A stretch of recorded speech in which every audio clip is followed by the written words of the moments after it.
CARTAM est un programme qui a été lancé par l'Agence des aires marines protégées en 2009 pour réaliser un état initial et une cartographie de tous les habitats marins sur l'ensemble du territoire métropolitain. Il couvre 45 000 km². Il apporte une vision qu'on n'avait pas sur le domaine marin, qu'on avait sur le domaine terrestre en grande partie.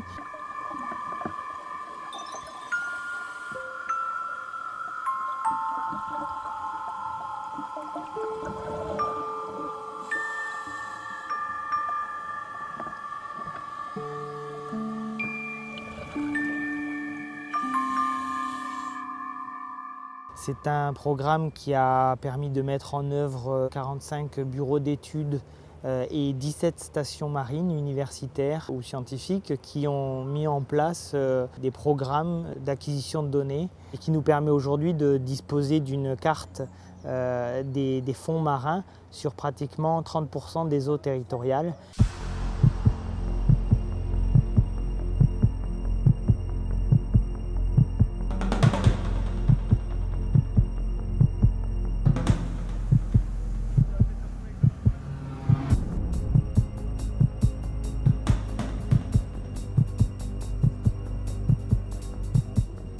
On réalise des inventaires de faune et de flore sur le substrat rocheux en plongée sous-marine.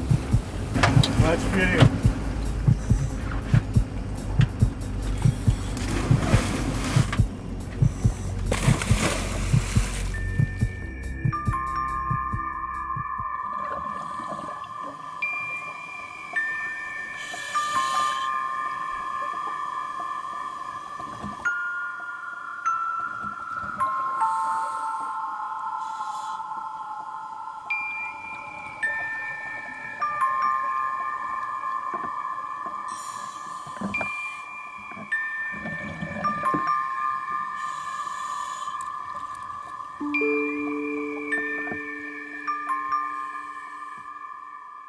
Aujourd'hui, on s'est intéressé au substrat rocheux pour dresser un inventaire des espèces de faune et de flore sur les grottes du Cap et les amas du Cap, l'amas du Cap réel ici derrière. On a appliqué ce qu'on appelle le protocole du cadra, c'est-à-dire qu'on ne peut pas tout inventorier, toute la surface subtidale, donc la surface qui est située sous la mer. Donc on va échantillonner un quart de mètre carré de surface. Donc pour ça, on va délimiter notre petite zone, un petit carré sur la roche ou sur le sable. Et on va dénombrer tout ce qu'on trouve à l'intérieur, aussi bien les animaux que les végétaux. Il y a d'autres organismes qui ne sont pas quantifiables. C'est le cas notamment des éponges ou des hydraires ou des bryozoaires ou certaines acidies également. Dans ces cas-là, on va évaluer une surface de recouvrement en pourcentage. Alors effectivement, on n'est pas des ordinateurs, il existe des espèces d'algues ou d'animaux qu'on ne peut pas identifier sous l'eau, soit parce qu'on ne sait pas ce que c'est, soit parce que c'est impossible. On ne peut pas voir les animaux trop petits, donc dans ce cas-là, on plonge avec ce qu'on appelle des petits piluliers, des petites boîtes. On va prendre l'organisme qu'on ne sait pas identifier, on va le mettre dans ce petit pilulier, puis arrivé au laboratoire, on va prendre notre loupe binoculaire ou notre microscope et on va donner un nom à cet organisme.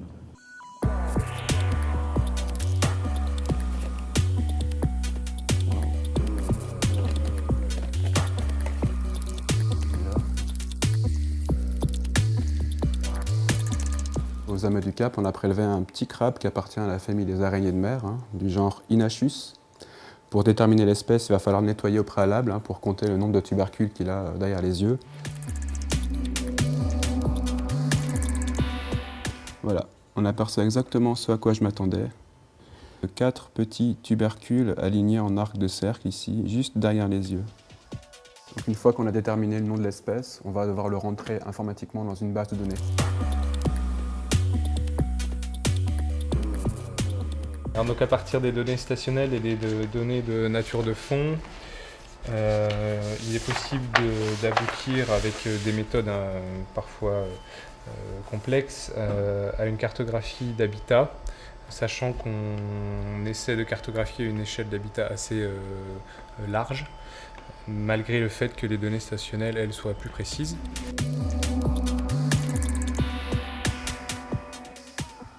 La zone du golfe normand-breton fait, dans sa partie francophone, sur la zone d'étude de départ, 3720 km². Plusieurs méthodes d'acquisition de données ont été étalées sur une durée de 2 années. Les premières sont des méthodes acoustiques, réalisées pour l'essentiel avec le sonar à balayage latéral. Les différentes techniques stationnelles utilisées, il y en a 4 principales. La première, la vidéo tractée, qui est une technique assez généraliste, permet, elle, d'avoir une idée générale de l'habitat. Pour la roche, la technique utilisée, c'est la plongée sous-marine.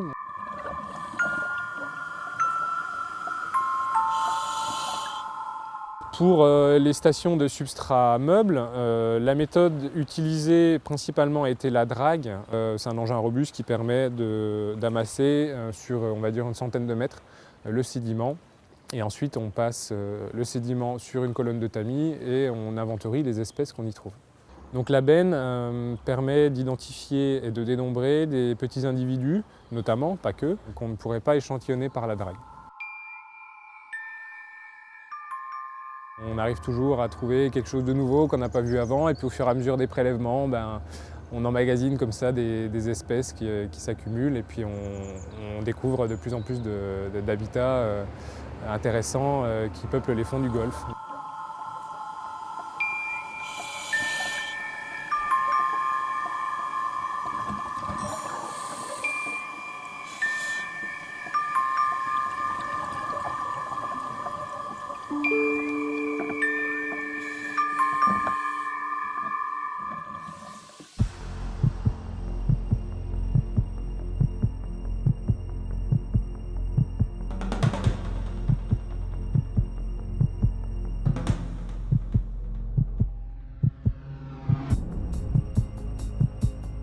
Dans le cadre du programme CARTAM, Andromède Océanologie a réalisé la cartographie et l'analyse écologique de 14 sites en Méditerranée répartis sur les 3 régions, Languedoc-Roussillon, Provence-Alpes-Côte d'Azur et Corse.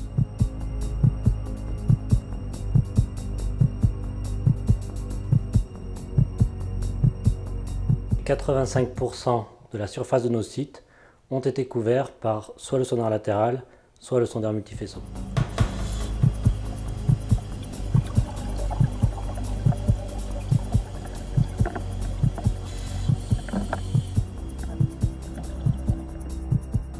Nous avons organisé plusieurs campagnes de plongée et environ 300 plongées ponctuelles ont été réalisées. Nous avons aussi mis en œuvre une technique qui nous est propre, que nous appelons le transect plongeur audio, et qui permet à un plongeur tracté derrière un bateau, équipé d'un GPS sous-marin et d'un système de communication, de survoler les fonds et donc de les décrire.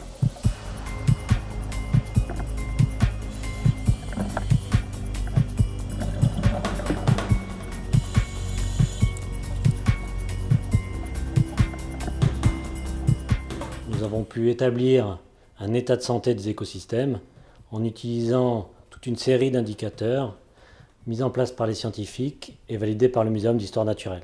Les résultats sont très contrastés avec des zones dégradées par la pollution ou par les ancres de bateaux et d'autres qui sont indemnes et bien conservées, voire magnifiques. Enfin, on a fait toute une série d'observations naturalistes de premier intérêt.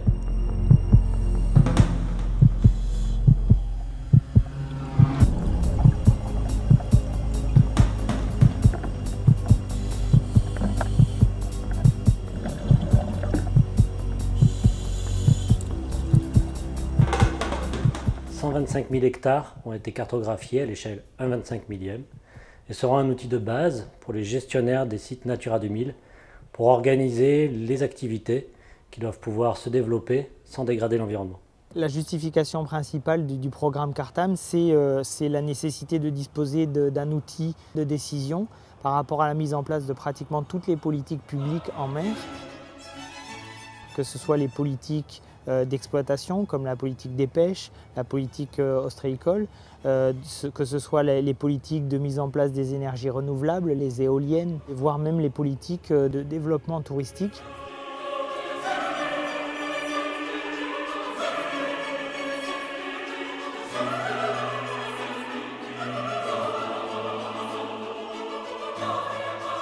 Aujourd'hui, CARTAM a vocation à apporter aux gestionnaires le plus d'informations possible pour faire des choix éclairés. Pour les gestionnaires, avoir justement cette idée précise de l'état écologique d'un habitat, c'est quelque chose d'essentiel pour pouvoir justement adapter des actions et des mesures de gestion par rapport à ces habitats. Est-ce qu'il faut les préserver simplement ou est-ce qu'il va falloir agir pour restaurer ces milieux? Le programme, en plus de nous fournir une carte quasi exhaustive du milieu marin, va effectivement nous permettre de constituer les documents de gestion de 65 sites Natura 2000 et de 5 parcs nationaux et parcs naturels marins et alimenter cet inventaire national du patrimoine naturel.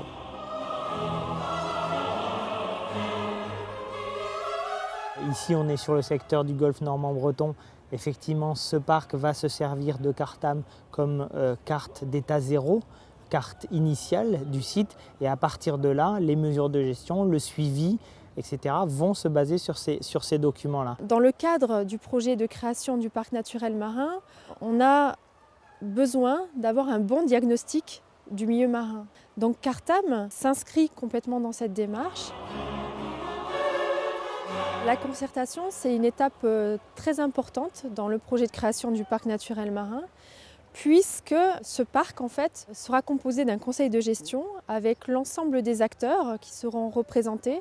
On peut parler d'un véritable parlement de la mer où autour d'une table, les acteurs seront associés au processus de décision.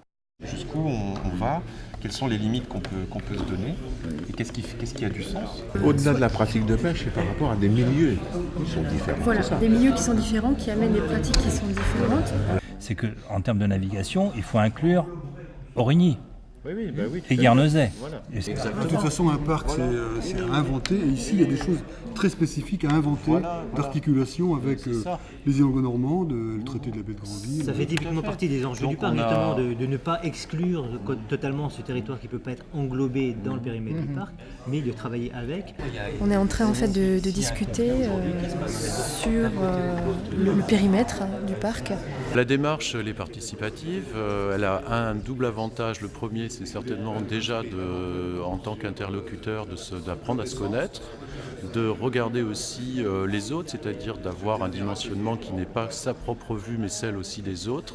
On s'aperçoit qu'il y a beaucoup de diversité, et comme on a un travail en commun à faire, tout est consensuel, donc c'est vrai que c'est une démarche intéressante. La protection du milieu marin peut paraître anecdotique, surtout quand on voit ces espaces-là qui paraissent en bonne santé, qui paraissent équilibrés, livrer tous les services nécessaires à la société. Il faut savoir que pour qu'un écosystème livre ses services, justement, il faut que cet environnement soit de bonne qualité.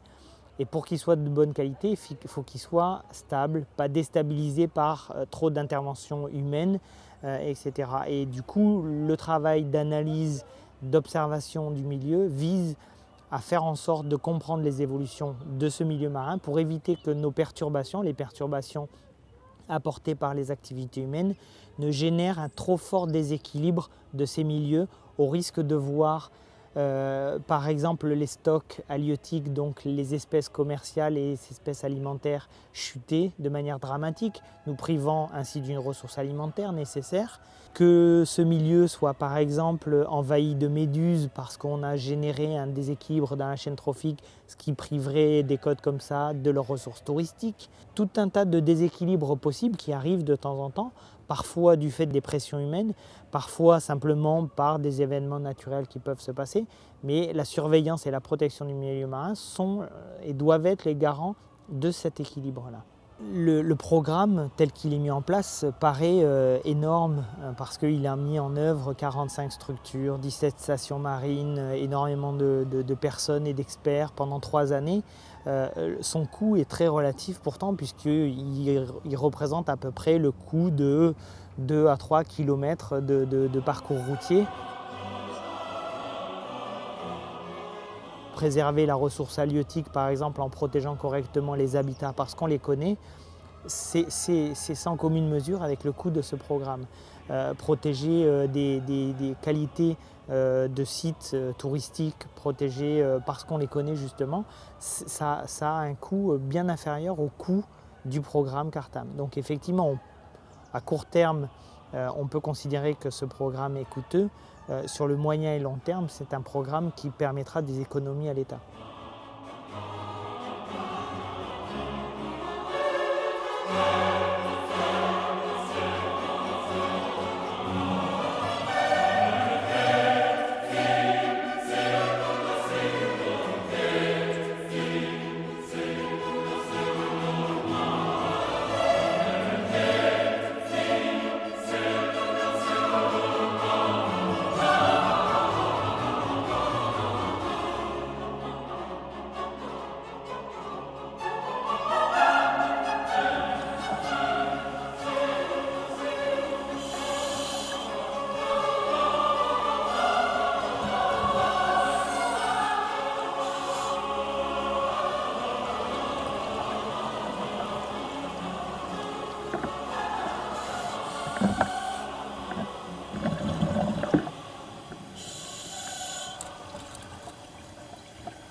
Voilà.